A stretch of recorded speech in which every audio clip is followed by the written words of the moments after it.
Hello everyone, can anyone please confirm the audio screen share before we get started? So please say something in the chat just to confirm that you guys can see me and hear me clearly.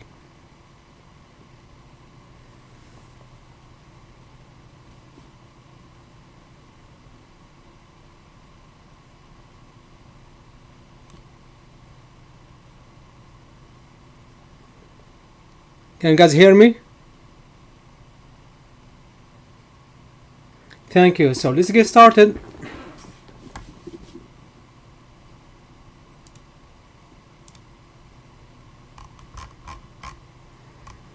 Hello everyone, welcome to Big Bang Data Science Solution, the NLP program, the 10-week program. We are now in week number 6. So in week number 1, we simply learned about why we need to invest in data science. So we learned about data science and the data explosion, what is data science, the analytics type, then we learned about the data science career, the portfolio, the machine learning, deep learning, and etc. Then in week number 2, we introduced you to Python Jupyter Notebook. So we learned about the most important or the most common 6 libraries used in Python for data science. Then in week number 3, we moved into an introduction to NLP. We learned about the history of NLP, the text analysis, the various steps involved, or the NLP pipeline in general. And in week number 4, we were supposed to do the feature extraction, but because we did not complete the introduction to NLP, so we extended that session to week number 4. So in week number 5, we covered feature extraction, and so we talked about the type of data, how to clean the data, how to extract features from the data, and how to transform the unstructured data into matrix, into structured data. So today in week number 6, we are going to cover how to develop a model, or how to apply machine learning to the transformed unstructured data, the unstructured data that we were able to transform into a structured data. So that is the plan for today. So for those who are online, please share the link with your network. We really want to get the knowledge shared across many communities, and we rely heavily on your help. So please help us spread the word and share the knowledge. Thank you so much. Okay, so yeah, there are 2 parts of today's session: is the theory or the presentation, and after that we are going to move into the hands-on on Python.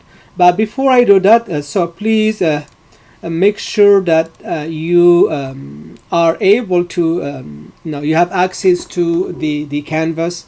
The files are there. Just click on the training materials. It should take you to a Dropbox, and in Dropbox you are going to get the presentation, a copy of the presentation, and also you are going to get the codes for today, the code number 3.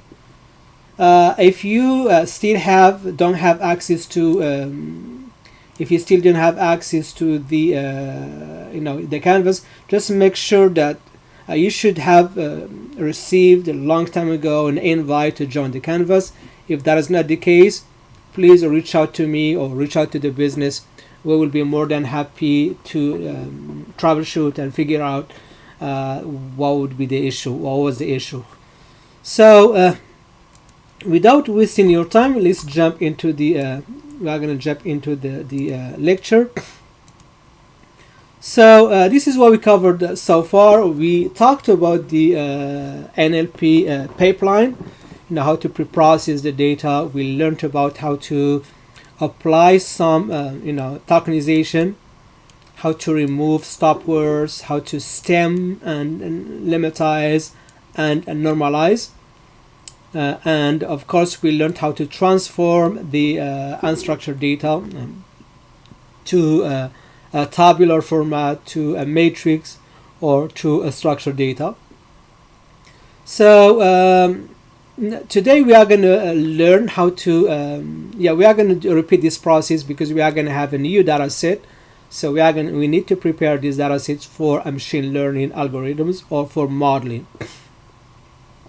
So in general, this is what we normally do for any analytical project. So we collect the data based on the business problem we are trying to solve, assuming that we have the data and assuming that we have a clear understanding of the problem we are trying to solve.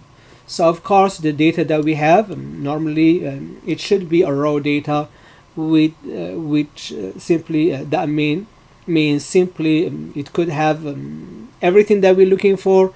It could have less that we are looking for. It could be just right, but it has a lot of quality problems, quality issues. So we as data scientists, we need to apply some EDA, exploratory data analysis through visualizing the data, transforming the data into graphs to help us understand the data better. We could apply some descriptive analytics.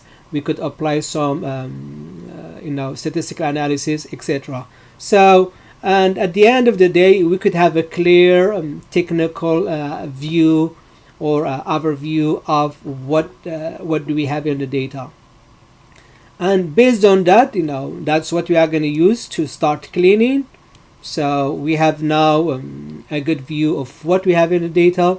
Of course, we are going to design a solution of how to deal with deficiencies, how to fix quality problems, how to deal with outliers if we have any, how to deal with missing values if we have any, and how to deal with duplicates, etc. How to transform categorical into numerical and vice versa. And at the end, we should have a new version or a better version, a version that is ready for machine learning, deep learning algorithms. So that is what we are going to do today. We are going to apply some machine learning analytics that have been pre-processed, been prepared, been transformed into tabular, into structured format, into a matrix format. And of course, we are going to train, we are going to determine the optimal model to use, and there are many factors that we could use to determine the model without trying many models that we have. So then at the end, we are going to train, we are going to pick a few models, then we are going to train the models on a data, on a part of the data. Then we are going to test the model or the finding on another part of the data called testing set, and we compare the actual target variable with the predicted target variable if we were doing supervised learning, either regression or classification. So then if the system or if the solution we are designing is should be implemented, then we are going to deploy it into production, and we are going to monitor the progress or the performance of the model once deployed. And of course, because the data changes overnight, the model could run perfect on a testing environment, but once deployed into production, it could degrade simply because it's dealing with a new data or unknown data or a data with some assumption that we did not have when we trained the model. So when we deploy the model, we still need to monitor the progress of the model or the performance of the model, and we update accordingly. So that is typically what you would do as a data scientist. Okay, so we talked about the four types of data structure. We talked about structured data. So this is a data preferred by many statistical analysis methods, by many machine learnings, and is designed. Most of the machine learnings, as far as I know, they are designed to work around a tabular format, where you have tabular data, where you have rows and columns. So then we have semi-structured data and quasi-structured data. They have some structure in them, but they require little effort to clean them and transform them into tabular. And finally, we have the unstructured data, which is the dominant, and it comes in the format of images, audio, video, PDF, etc. They have, these have unknown dimensionality, unknown format, and it's hard to apply statistical methods, scientific methods, statistical methods, and machine learning methods that were designed in a tabular format. It's hard to apply that on data with no format. So what we have to do when we are dealing with unstructured data is, after, of course, we clean it, we remove the things that we wouldn't be able to benefit from or wouldn't add any value whatsoever to our analysis. After we're done with this part, then we need to transform, we need to find a better way to transform the given data, the given unstructured data to structured data into a format where we have rows and columns, so we can apply machine learning easily. Okay, data transformation. Of course, there are a lot of methods, but we use the only one method that we use is TF-IDF. That is one method that we use to transform unstructured data to structured data. But when we compare structured data and unstructured data, trust me, guys, it's over 80% according to Gartner. The data circulating worldwide, and 80% of it is unstructured data, and that is where the transformation comes into place. Otherwise, we wouldn't be able to use any some of the methodologies, analytical methodologies, designed for the structured data, which is 20% only. Okay, so we talked about the process. Regardless if whether you are working for a business, we are trying to solve a business problem using data science through structured data or unstructured data or semi or quasi-structured data. The process is still the same. You still need to spend time understand the problem, then spend time understand that your data, then spend time pre-process these data, make it ready for analysis. Then, of course, you need to spend time on designing models, testing models, fitting models, training models, evaluating the performance of models, then optimizing those models, optimizing the winner model, and deploying the model into production. And of course, you need to check the return of investment. That is what the management care about. They really don't care what model you are using. They don't care what algorithm you are using. They don't care what, in theory, they don't care about what programming language you are using. All they care about is what the value you are bringing to the business through your analytics project, through the project you designed, or through the smart, intelligent solution that you designed for them.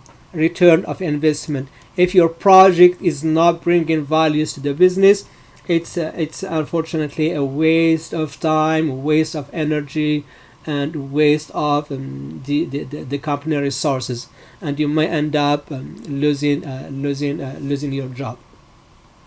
So when we are talking about machine learning that we are planning to use, of course we are trying to apply machine learning. We're trying to apply machine learning. When we are talking about machine learning, there are 4 types or 5 types of learning. The most common type is called supervised learning. Sorry guys. So when we have a data, before we move into machine learning, so to be able to learn something from the data, the historical data, we need to split it at least into 2 parts. Training set. This is the set. It should be high. It should be bigger or larger than other sets. So this is a set or part of the data that we are going to use to train a model to learn the relationships between the variables, between the features, and to map your access to the target variable, etc. So this is the part of the data, the portion of the data that we are going to use to train a model. And of course, once we train the model, we don't know how good the finding or the insight or the model that we designed is unless we train it or we test it on another part of the data that we know we have we supervised, we have the target variable, and we have some knowledge about that data. So we need to reserve part of the data to test how good the model is, and that is called testing data. Testing data. This is a part of the data. It's normally it should be smaller than the training set. Sometimes we do validation, especially validation is you validate your training set. You validate the model that you learned on the training set before you test it on the testing set. So in general, most and in most project that I've learned about or I worked in the past, so we split the data, the given data, into two sets, 80% and 20%. There is no rules why you decide to do 20%, 80%, but in theory, the training set should be larger than the test set. You could do 70%, 30%. 80, 20, 75, 25, whatever percentage you desire, you go for it, but just make the percentage of the training set is larger enough to learn than the test data. So that is how we learn from the historical data.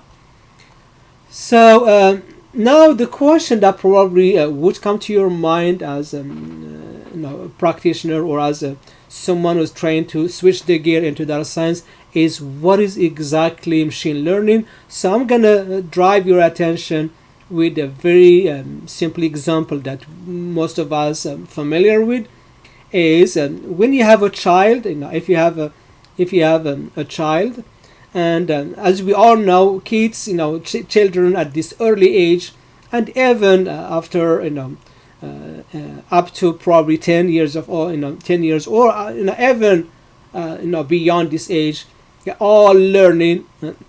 It's all about learning the surrounding, but in early age, children, they really don't know if an object is harmful, is an object would hurt them, would cause a pain or something. They don't know about it, but they still children, they discover the environment.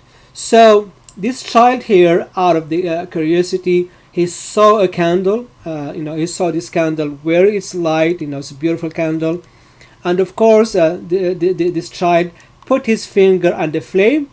He put the finger on the flame, and he got burnt. He got hurt, and the child remembers the incident. The child in general could remember two things. He could remember an object, and that is the candle. This is the candle. It's tall, it's wide, and it's light and bright. That is remembering the object or memorizing the object. Although the child also could remember from this incident the pattern, and that is everything that is bright and red is painful. So whatever this child learned from this incident would drive the next any future incident. Let's assume that the same child, next day he was walking on the highway in the kitchen, then he saw a stove top. It's bright again, and out of the curiosity, this child wanted to discover what is this object. So if the child remembered the object from yesterday incident, of course he would go and discover or try to touch this stove top, even though it's harmful. But if the child remembered the pattern, he wouldn't do it. So that is a difference between remembering learning the patterns from the data or learning or memorizing the data. If the child memorized the object, he will try any other objects regardless if they are gonna hurt him the same way the object in the first incident did. If the child remembered the patterns from the incident, of course he wouldn't do it. He wouldn't come closer even to the stop top. And that is machine learning. Machine learning simply is like a child. We give it a data, and the machine learning will try to learn a pattern and apply that pattern on the future data, unknown data or unseen data. Sometimes this machine learning simply memorizes the data, and it does good job in memorizing. It's called overfitting. But when you try this same algorithm or same machine learning algorithm on unknown unseen data, it does very, very bad. So in nutshell, it's all about either memorizing the data, remembering the data, or learning a pattern. So either way there is a risk. So if the child remembers an object, of course, if you give the child a different object with the same characteristic, with the same functionality, the child will still try it, and he's gonna get the same results that he got from the first incident. That's number one. Number two, if the child remembers the patterns from the first incident, of course, if you give him an object with the same pattern, the child will stay away. And here's the risk, if you were to bring this child a toy, let's say his birthday is tomorrow, then you went to Walmart or somewhere, you purchased a toy, a red toy, and if the child remembered that anything that is red and bright is harmful, of course he wouldn't be able to play with the toy, even though it's a toy, it's a game, it's something that he could play with. And that is an indication that sometimes machine learning do make mistakes. Again, so this is different than telling your child, son, don't come closer to a candle because you are gonna hurt yourself. Stay away from the knife. Don't take this medicine. You simply programming your child to do and not to do, and that is difference between letting your child to learn on himself, learn patterns and applies those patterns on new objects, or programming your child to do or not to do, and that is simply machine learning. So here's an example. I'm going to skip this. If we want to learn from the historical data, so we are going to take the data as is, and we are going to split it into two parts, as I said, 20%, 80%. So this is the 20%, it's called training set, and this is the set of the data that we are going to use to learn a pattern, to learn the signals, the relationships between the predictors and the target variable. And once we learn the model, so mathematically the model is simply a function that maps x to the y. X are the features, the input, the predictors, and the y is the label or the target variable or the output. So we are going to learn the mathematical function that maps the x to y, and based on that we can definitely once we learn that model, then we can test it on the 20% that we already know. And so we are going to hide the label of the 20% from this statistical model that we learn from 80%. And this statistical model, what it does, it is going to try to predict its own label, and we as data scientists, we are going to take that predicted label and compare it with the original label that we hide from the statistical modeling, and see how the model is doing compared to what we have. That is what we call the comparing, using confusion matrix and comparing getting the accuracy. So if everything goes great, everything goes fine, then we can definitely deploy the model into production. So this is in a nutshell how we can utilize machine learning to learn from historical data through splitting the historical data into two parts. 80% we train the model on it, and 20% we test the model on it to see how to have a better idea on the performance of the model before, of course, we deploy the model into production. So machine learning simply is a method, is a systematic method to mimic the way we as a human being make decisions. So we make probably a couple of hundred or thousand decisions every single day. Where to sleep, what to eat, when to go out, what to do next day, what to drink. We make many decisions, and we make decisions based on many things. Now we make a decision based on information. So for example, if I have a plan to either go to New York or to California, so I have to collect some information on both cities or both states before I make the decision. So I make a decision based on some information provided. And also we as a human being, we make decisions by comparing two things. Let's say that I want to do a master's in computer science or a master's in data science. Of course, I'm going to compare the two programs. I'm going to compare the career path, the length of the programs, the price, and the outcome or the return of investment. And based on that, I make a decision. Sometimes you make a decision based on some probability, some numbers that we have. Let's say that we planned for the entire week to go for a picnic on the weekend, but later, the last minute, we changed our mind. We changed our decision based on the high probability of raining. So of course we don't want to go out and get wet or get the day ruined by a storm. So we make a decision based on the probability. Sometimes we make a decisions based on past experience. So if you were driving 90 miles per hour, then you got pulled over. Of course, you are not going to drive again that 90 miles unless you are drunk. Excuse my language, but that is how we make decisions as a human. In terms, we want to design some systems, that could help us automate these decisions. And yes, we were able to do it. For information based learning, decision tree.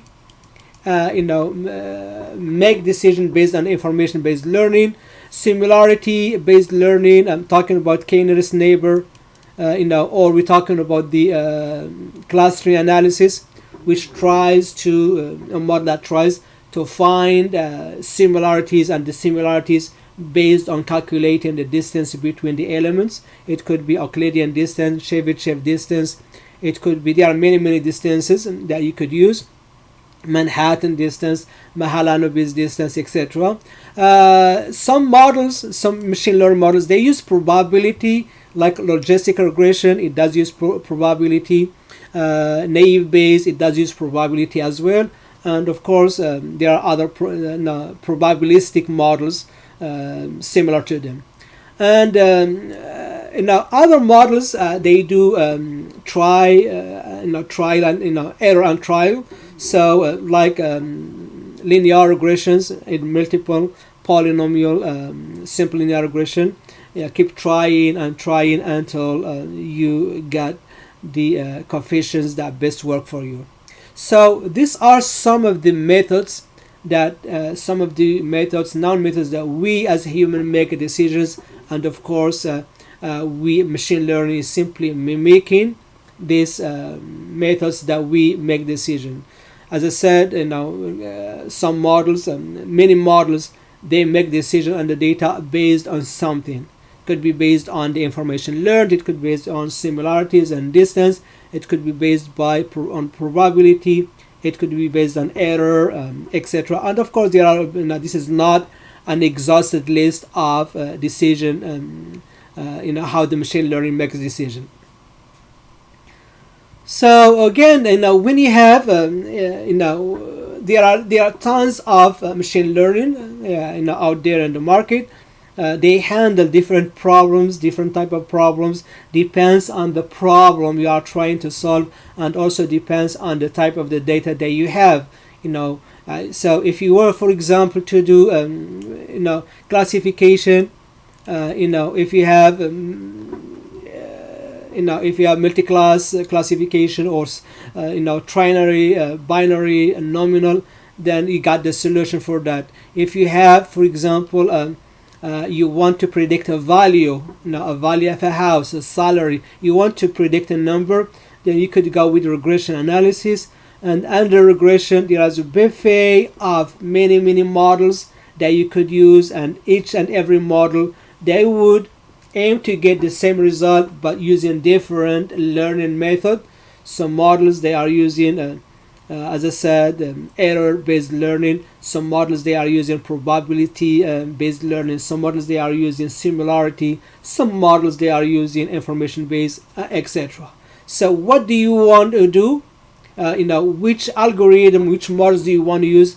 It's simply dependent on what you want to do. Okay, I'm going to skip this. So these are some of the algorithms that luckily my students taking the full program are going home with. So we learned the factor analysis. This is some models that we use to reduce the dimensionality of the data. Then we moved into supervised learning. Today we are gonna have some experience on supervised learning and classification. If they are trying to classify an item as either A or B, or if you have a binary, trinary, multi-class outcome, or a label, if your data is labeled and the label is binary, trinary, multi-class, then most likely you'll be using classification. And of course, under classification, there is a buffet of methods that you could use, and these algorithms here, they learn to make a decision on your data based on many factors. These models, they will have they work the same, but they act differently because their mathematical behavior behind the scene are different.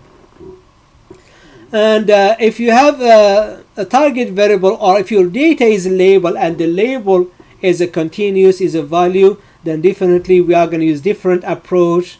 We are going to use regression, simple linear if you have only one input, multiple linear if you have more than one input, polynomial if you have one input and that input is not linear with the target variable. So we are going to use a polynomial. Sometimes we use regularization to penalize features in multiple linear regression, to penalize features that don't contribute to the learning of target variable. Then some of the models can work both for regression and classification, like decision tree and support vector machine. And of course, if you don't have a target variable, you could use class tree analysis, you could use anomaly detection, you could use pattern recognition or association rules, you could use A/B testing, you could use recommender systems. So I don't have time to go through all of these algorithms, but I'll be more than happy to answer any question you might have. So please submit your questions, your concerns, your doubt in the chat. I will be more than happy to address your concerns. So that's it. In a nutshell, that is what we are going to do today. We're trying to build some of these models, on the data. After, of course, we prepare it, process it, and make it ready for the analysis.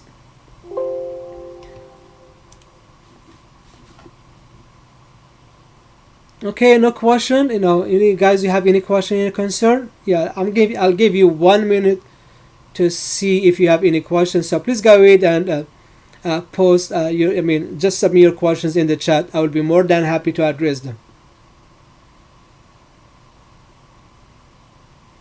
Okay, so I'm gonna assume it's clear, so let's move on. So the file that I shared with you, it's it's in the Dropbox.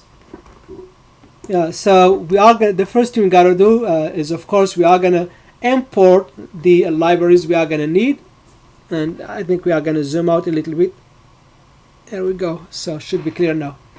So of course we are gonna import the Panda, the most 5 common libraries: Pandas, Matplotlib, NumPy, and sometimes Seaboard.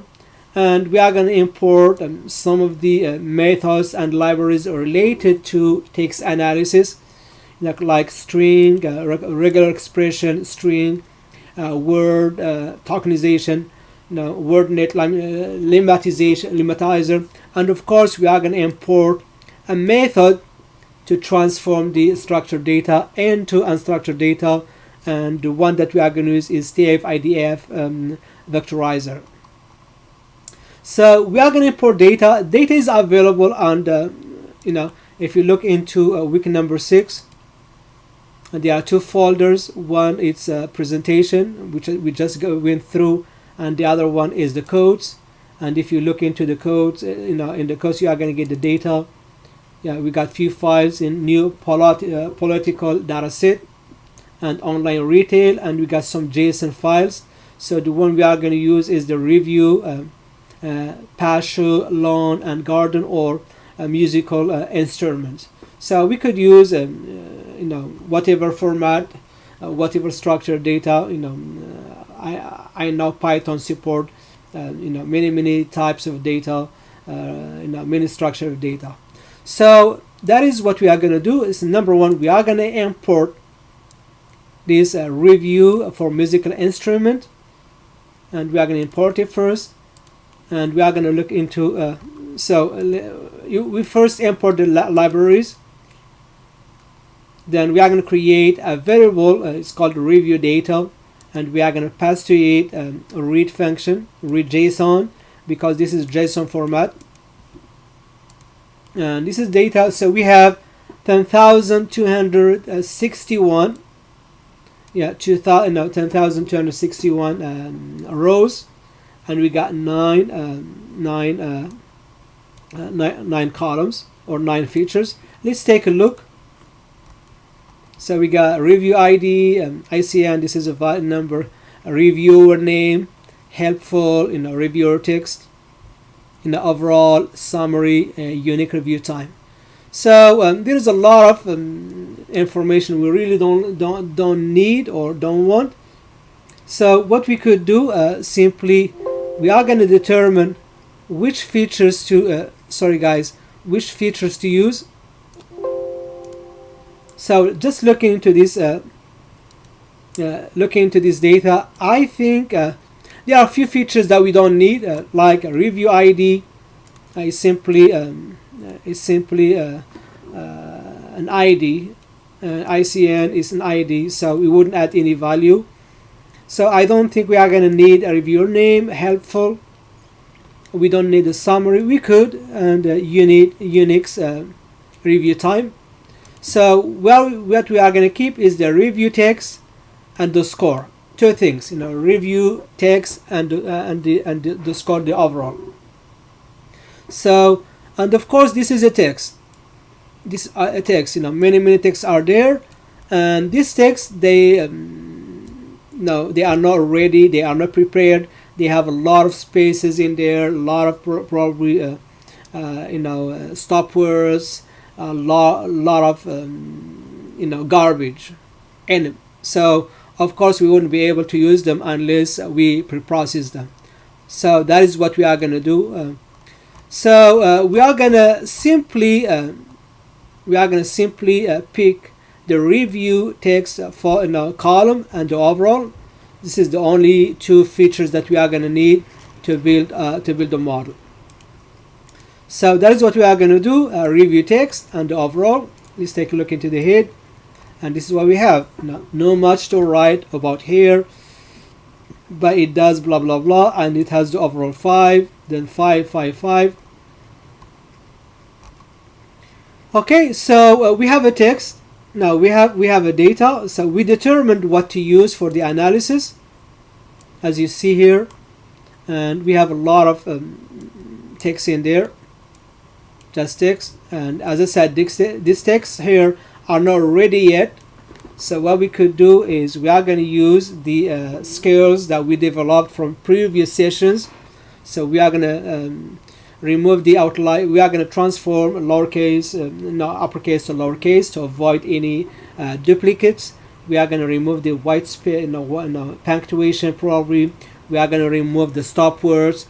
We are going to limitize, and we are going to stem to try to to remove duplicates by simply keeping the root or the stem of a word. Then we are going to correct the spelling through limitization, and then we are going to transform this text into tabular, into structured data using TF-IDF vectorizer. So that is the plan. So we are gonna create. So we are gonna use lambda here to limitize and transform anything to all the characters into lowercase, and of course we are going to remove anything that is not numeric. So we are going to remove anything that is not string. We are going to keep only string. We are going to remove numerics, punctuation, special characters, etc. So that is the first thing we got to do here. And so we created one variable. We gave it a name cleaned review text, and of course this cleaned review text is simply the given review text, but limitized, and also we apply the regular expression to remove anything that is not string. Here we go. And now if we were to compare, so I'm still it's still running because it's going to take a while. It's 10,260 rows of purely text. So if you were to do the math, that is probably a couple of 100,000 of words that this regular expression need to go through one at a time to limitize it and transform into lowercase, or limitize it and remove anything that is not string. So now this is a comparison, comparing the two fields, or we call them features. So cleaned review text and review text. So we got here, the first one is not much to write about. It's now it's all lowercase, and it does take care of the punctuation. But we still have some stop words like it, but, here, too. So what we need to do is we are going to go back, after we removed everything that is not string. Then what we have to do is we are going to import from the NLTK library. We are going to import the stop words. Here we go, and we are going to specify the stop words we are interested in, and that is English, because as I said, stop words do support probably more than 16, 17 languages, human languages, natural languages, and including English. So we want to, since we are dealing with English text, so we want the English stop words. So we got 10,000 again, 261 sentences or paragraphs. Okay, so now we use the lambda above to remove anything that is not string, and now we are going to use yeah, yeah. So sorry. So we should yeah. I'm gonna simply comment this out because I'm repeating the same process. So, but this time, at this time, is lemmatizing and removing anything that is not a string. At the same time, removing a word, comparing the words to the list of stop words that we downloaded earlier, and removing them accordingly.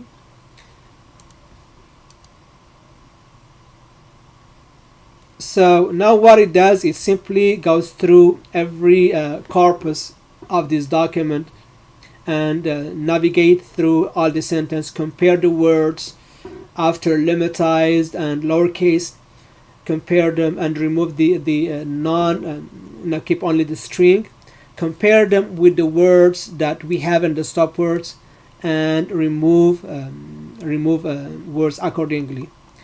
So this is what the comparison before we applied the stop words removal.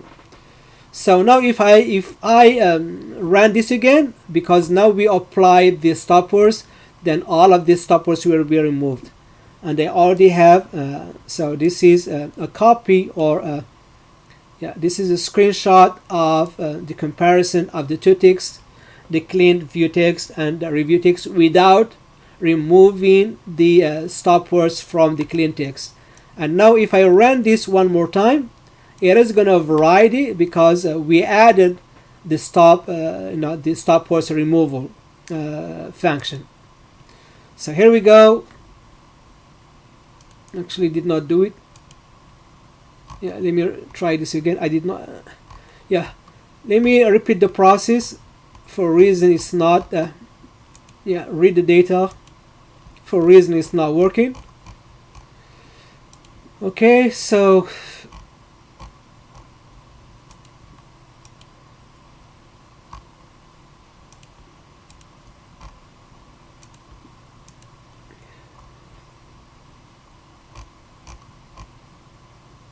okay.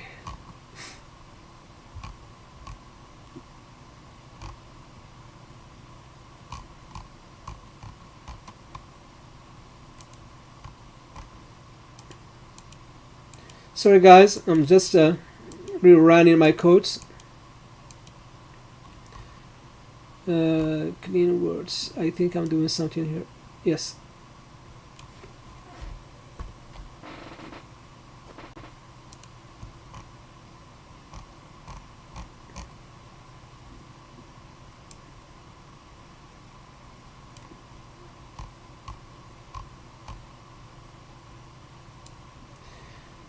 Yeah, I know why I did. It's because I know why I did. Here we go. Now it's gonna work. Now it's gonna work. Okay, run this. I'm gonna run this very fast. Now it should work. Now it should remove all the stop words and non-string things, including punctuations and numbers and space. And of course it does lemmatization and lower casing.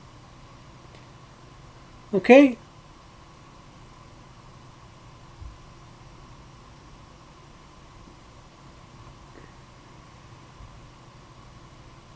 Here we go. So now much better.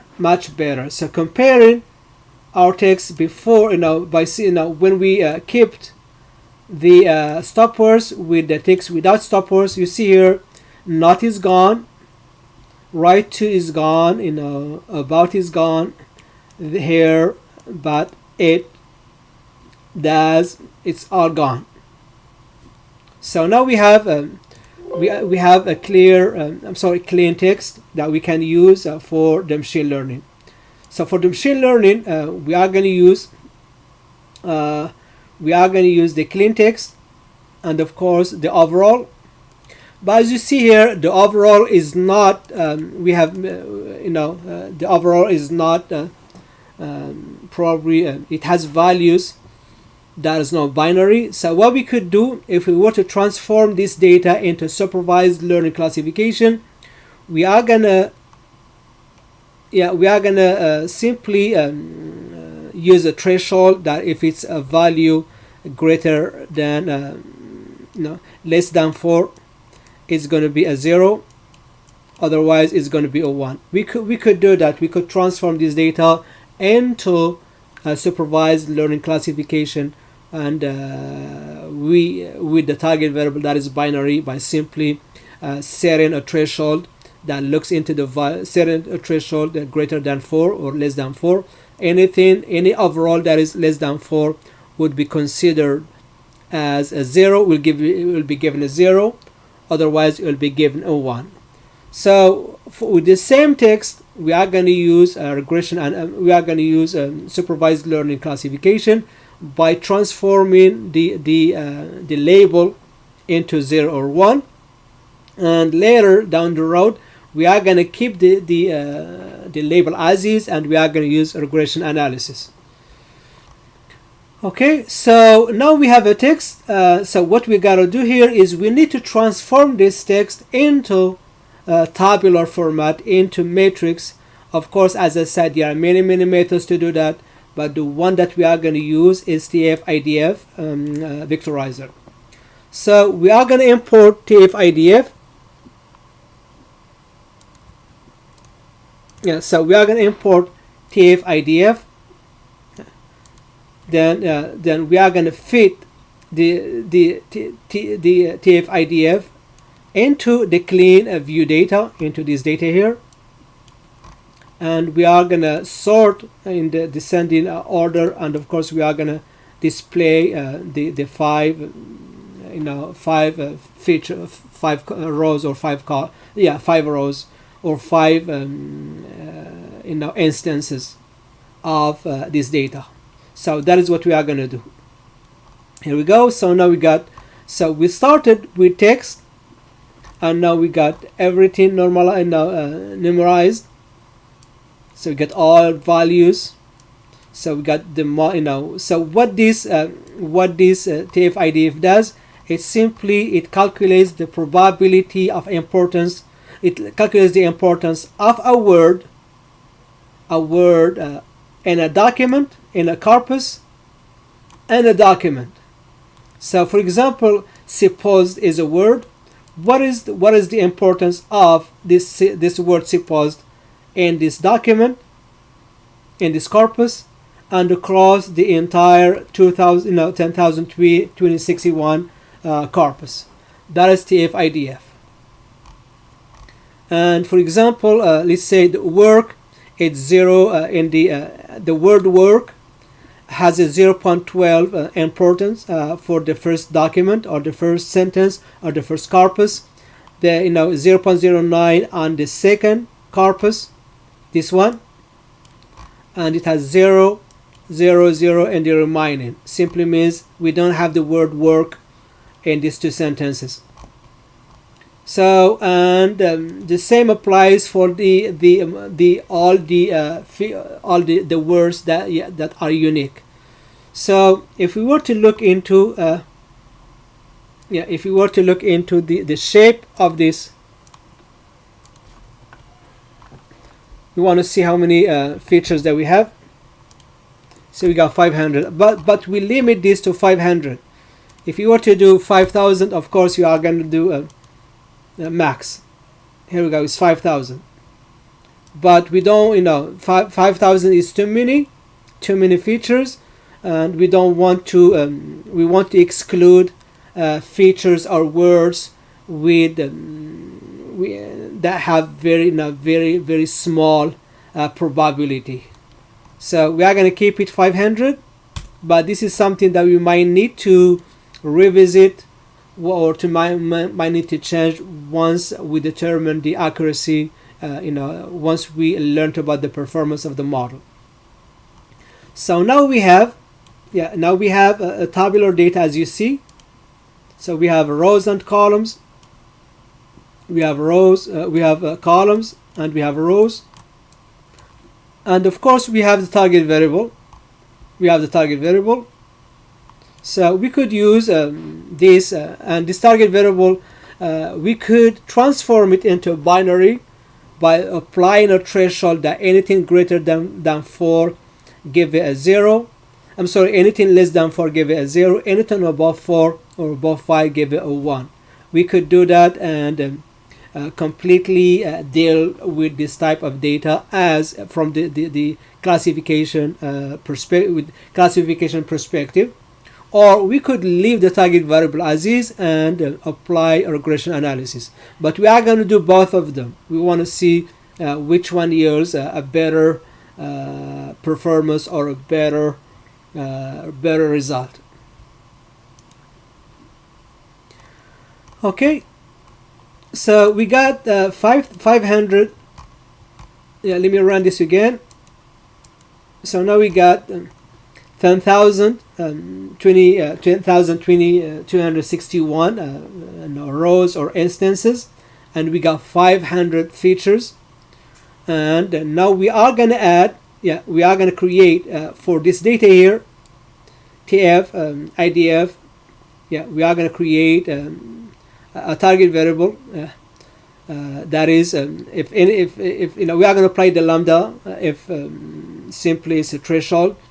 If the target variable, if the overall is less than or equal 4, give it a 0, otherwise give it a 1. And based on that, we got 6,938 rows or instances that they are greater than 4. No, they are 1, and we got 3,023 less than 4, given 0. So now we have a binary problem, a binary data set. And since we have a binary, we could use decision tree, we could use random forest, we could use bagging, boosting, we could use a support vector machine, logistic regression, kernelized support vector machine if data is not linearly separable. We could use k-nearest neighbor. We could use many models. So to build a model in Python, so we need to identify what is our X, means what are our input features and what are the labeled feature or the labeled or the target variable. So our X is everything, and is all these vectorized features. So this is not, there is no target variable in these features. So everything that is so we are going to use the TF-IDF. We are going to use TF-IDF, which is 10,261 instances and 500 features. So all the 500 features, they are our input, and the review is going to be target variable. So the target variable was not included into the TF-IDF vectorization, is because it's a target variable. We don't want to mess up with it, and the target variable or the label is what we are trying to investigate, trying to understand, and trying to learn, so we can predict new data. Okay, so let's identify X and Y. And next step is we need to split. We need to split the data into 80% and 20%. So 80% is the part of the data that we are going to use to learn a statistical model. So we are going to use an algorithm. We are going to use machine learning, and that machine learning, it could be machine learning that learns based on information based learning. It could be similarity based learning. It could be probability based learning. It could be error based learning. It could be any machine learning that use different learning base. So we are going to split into 20% and 80%, and that is what I'm doing here.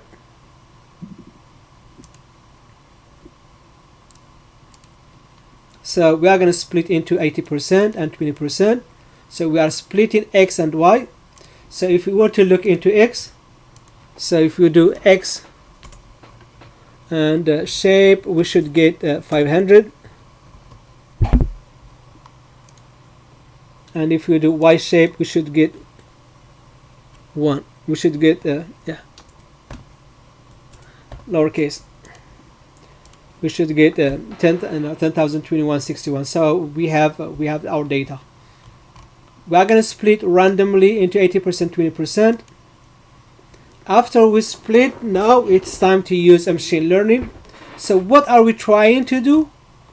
We are trying to map all these inputs, all these these words, this stem, these tokens. We are trying to map them with the target variable, with overall. So we can predict. If you give me a sentence, I want to predict the score for that sentence without even knowing what the score was. So that is the plan. We're trying to build a model to learn from this historical data, to learn how to figure out how to map all the vectorized words, map these vectorized words with the target variable, with the overall, with the score, and use that learning to determine a score for a new sentence that would be given in the future. Okay, so that is the plan. So we already identified in X and Y, and now we are gonna split our data into 80%, 20%. And now it's time to do the model. So when to use machine learning is very straightforward, but there are a few steps. So number one, you need to identify X and Y. Number two, we need to split our data into 80% and 20%. Why do we need to do that? For the 80% is what we are gonna is the part of the data that we are gonna use to learn, and the 20% is the part of the data that we are gonna use to test what we learned. So let me make this bigger so you can see them, hopefully. So number three, after we split, then we need to import the model or the library from scikit-learn. Number four, we need to initiate the model with default parameters. Number five, we need to fit, or we need to train the 80%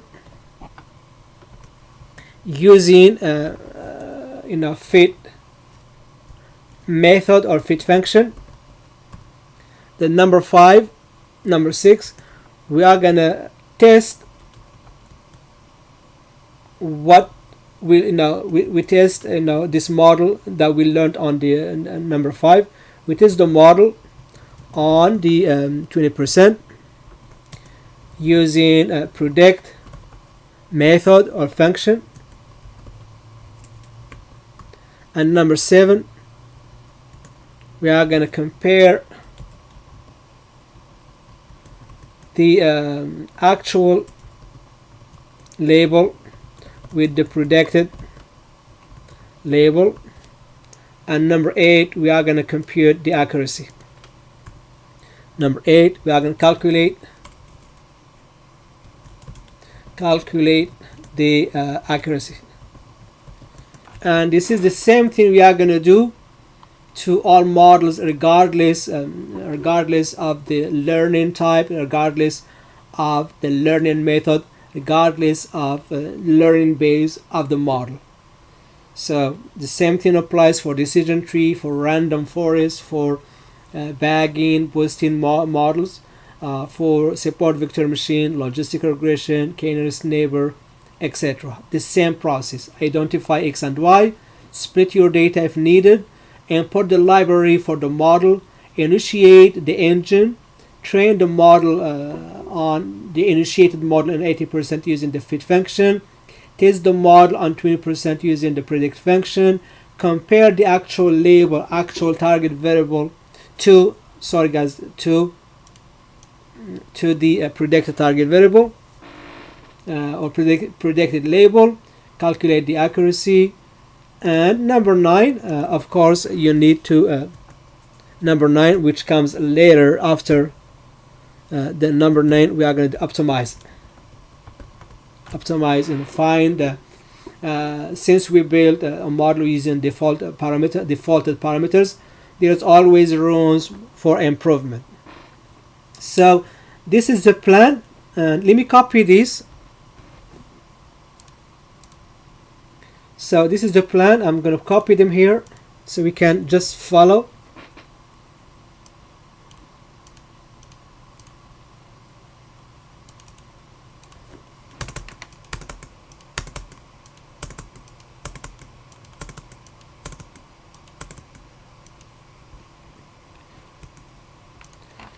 Here we go. So we already identified X and Y. Here we go. Now we split the data into 80%, 20%. This is what we did. And now we are going to import the library. So this is, we are going to start with logistic regression, which is a model, it's a classification model.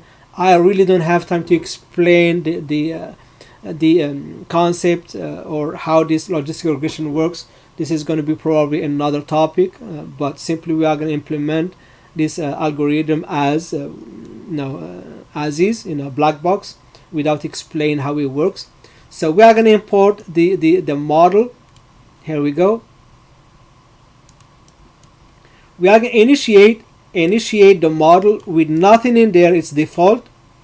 Initiate the model with defaulted parameters. Then we are going to fit the model. We are going to fit the model in 80%. So training feature and training target, that is our 80%. Training feature, train target, it will take 80%. And training, testing feature and testing target is going to be 20%. So we are going to fit the model on 80%, and we are going to predict, or we are going to test the model on 20%. And as you see here in the 20%, we hide the test target.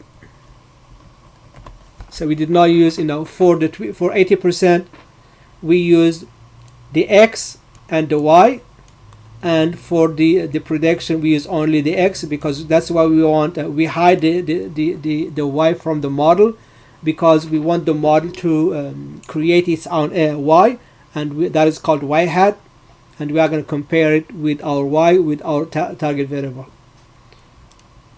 Okay, so we got some values in there, and now we are going to import from scikit-learn. We are going to import the confusion matrix.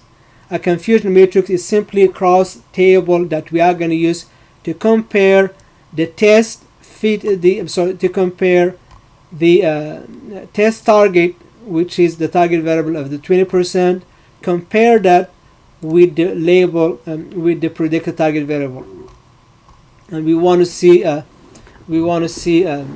how closer we are to the reality.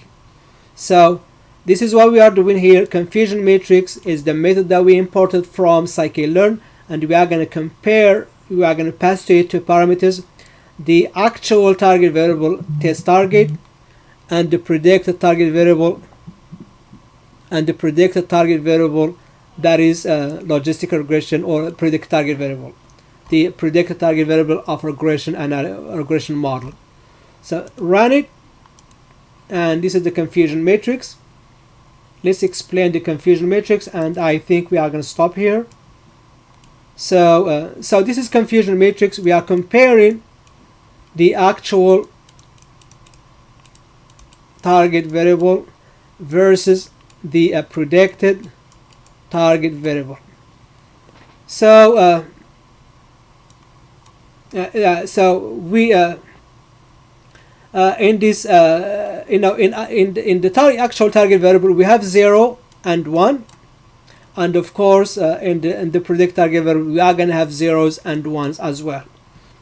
So in the confusion matrix, we are comparing the zeros of the actual with its prediction, and the ones of the actual with the prediction. So the confusion matrix looks like this. So we got here, we got 0 and 1. This is actual. And we got here predicted.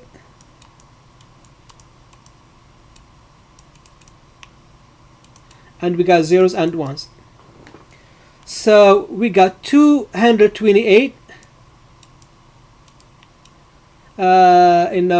sentences that they were zeros, and my model predict them as zeros, which is great. But we got 420 that they were zeros, but my model mispredict them as 1.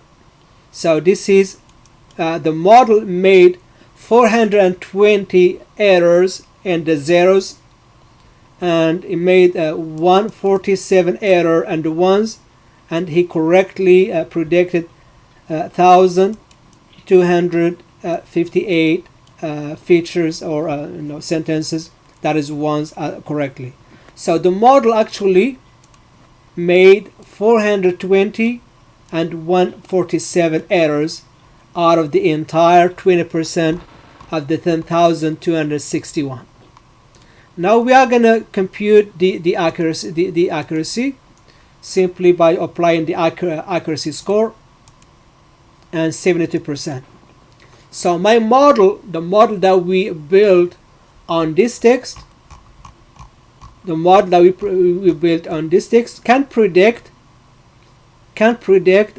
a new feature, a new sentence, the score of a new sentence at 72%. I don't know if it's bad or good. We might need to check with the business. It could be this is the max. I don't know, but there's a lot of ways to improve the quality of this model. We are going to do the same with naive Bayes. Naive Bayes is another model. It's probabilistic model, by the way. It's another classification model. We already identified X and Y. We don't need to do it again. We already split the data. We don't need to do it again. So we are going to import the library. We are going to initiate the model. We are going to feed the model into 80%. We are going to test the model on 20%. We are going to look into the probability, and we are going to compute the confusion matrix, and we are going to compute the accuracy. It's very straightforward. It's simply copy paste of the codes. The only difference is we are running a different model, but the same process, the same flow: identify, split, import, initiate, train, test, compare, calculate, optimize. It's the same process. So that is what we are going to do with naive Bayes. I'm going to run it very quick. Now we are going to build the confusion matrix. This model made 509 errors in 1 and 261 in zeros, compared to 147 for the logistic regression and for 20. So probably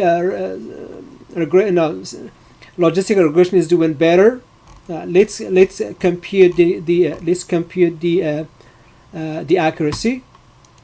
And here we go. We got 69.49. So it's very, very low compared to a logistic regression. We are going to do the same with the third model, and we are going to probably end up here. So we are going to use k-nearest neighbor. It's another model that uses the k-nearest neighbor, uses similarities, uses the distance. It calculates the distance between a new word and the existing word. It's not a real algorithm. It's called lazy algorithm. It simply remembers it creates a loop back table of the data, and remembers the position of the data, and compute the distance between the new features, the new data sets, with the existing data set. This is how it makes a conclusion if it's closer or it's too far. If it's closer, it could have the same score. If it's too far, it would have a different score. So again, we are going to import the classifier. We are going to initiate the classifier. We are going to train the classifier on 80%. We are going to test the classifier on 20%. We are going to predict. And we are going to build the confusion matrix. Then we are going to calculate the accuracy. Very simple, very straightforward. In machine learning, in general, when you are dealing with machine learning, they are a piece of cake. Modeling is very, very easy. The hardest part is pre-processing the data, make it ready for the analysis. This is the part that would consume up to 80% of your time of the entire project. So if you have 6 months project, probably 70 to 80% of the 6 months would be spent in preparing the data, making the data available or ready for the analysis.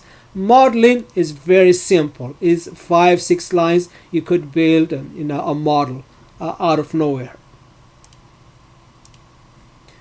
Okay, so now it's taking a little bit longer, because now it does memorize the data that we have, and it calculates the distance between the between them. That is what's taking too long. So this model is doing better on the ones, because it only made 86 and 85 errors compared to 509 errors. That's too much compared to 147. So it does better on the ones. Let's take a look onto the zeros. 61, it's still 61 is better than, no, it's actually it's higher than to 61, and it's higher than logistic regression. So as you see, these three models classified we just learned, they have some pros and cons. Some of them, they are very good in predicting the ones, assuming that you have a binary target variable. Some of them, they are very good in predicting the zeros. So one solution that we could use is use all of them. That is what we call stacking, is building a classifier that combines the effort of all this classifier. So that's it. Now let's compare. The logistic regression is 72%, naive Bayes is 62%, and k-nearest neighbor is 62%. Of course, we could, with the same logic, the same principle, we could try other models. We could try supervised learning.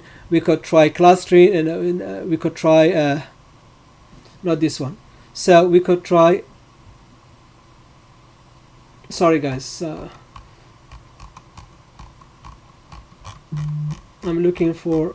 We could try naive, support vector machine, kernelized support vector machine. We could try random forest, bagging, boosting, gradient boosting, ADA boost, cat boost. We could even try XG boost. We could try artificial neural net. It's the same principle. Of course, there is the way we code INN, artificial neural net, is different than the way we code machine learning. Okay, folks. So that's it for today. I'm not gonna spend any time on this. This is a lot to cover. We got regression in there, and regression is, we are going to use the same data set that's already been vectorized, and but the only the only thing is we don't actually we keep the target variable as is. So we keep the target variable as is. We did not use any threshold on target variable. So actually it's still the same. So I might need to import the data one more time. So I'm going to import my data one more time. Okay, and I'm going to simply pick two variables. I'm going to limitize, normalize, and I'm going to deal with text analysis or cleanup. I'm going to remove stop words. Yeah, I'm going to remove stop words. I'm going to simply pick three features. And yeah, I'm going to vectorize. And now I am not going to run this. So this is the threshold method that we use to transform the target variable that is multi-class or that continuous into a binary. So this is what is going to make a difference between supervised learning classification and supervised learning regression. Okay, so we are going to move we're going to jump straight to the regression analysis. Regression analysis, for those who don't know it, it's simply a method that tries to find the slope, the optimal slope, and the coefficient. Is simply the slope is the starting point, the coefficient is the change of y, is how much change we are going to get in y if we were to change the x. Okay, and yeah, we got this vectorized, and now we are going to identify x and y.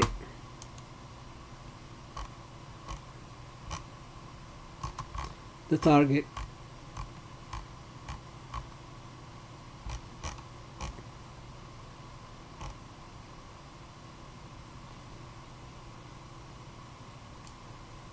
Yeah, sorry guys, let me fix this.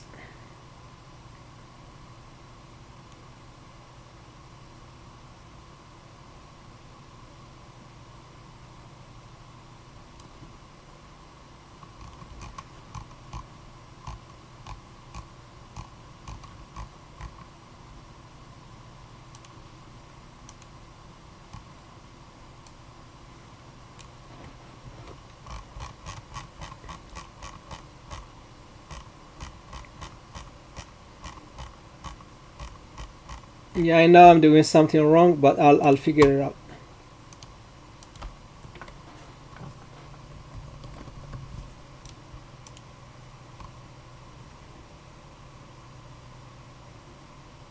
Yeah, the overall.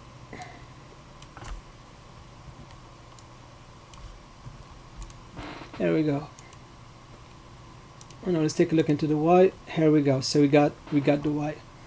Now we are going to split.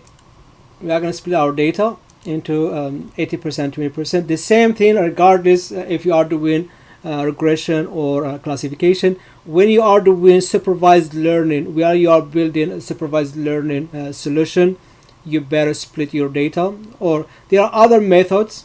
Cross validation is another one, but splitting is probably a better way to start with. So we split the data. Then, as usual, I mean, as with classification, yeah, we import the library. We initiated the model. We feed the model. We compute the coefficient. And now we are going to do we are going to check. We are going to compare. So the coefficient is 0.22. That simply means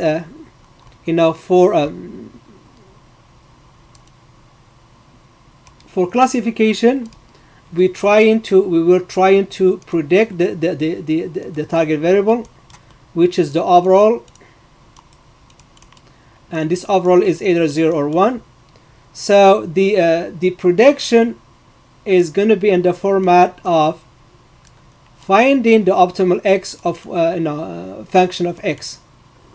So once we determine the function, this is a pattern that we learn from the data. It could be a pattern, a signal, it could be a relationship, a correlation, and with that we can predict the y.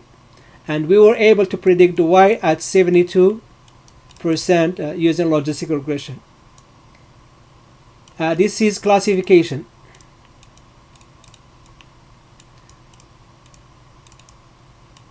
For regression, Our target variable, the overall, which is overall, has many, is 0, 1, 2, 3, 4, etc. So it's not a binary.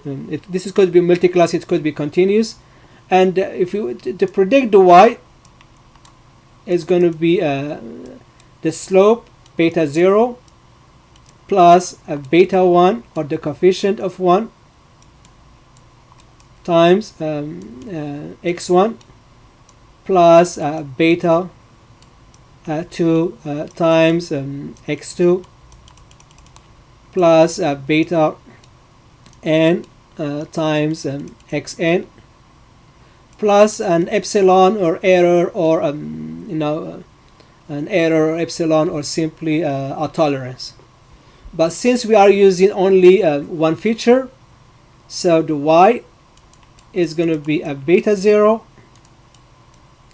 plus a beta 1 of x1. So this is the formula we are going to use for regression, and this is the formula we are going to use for classification.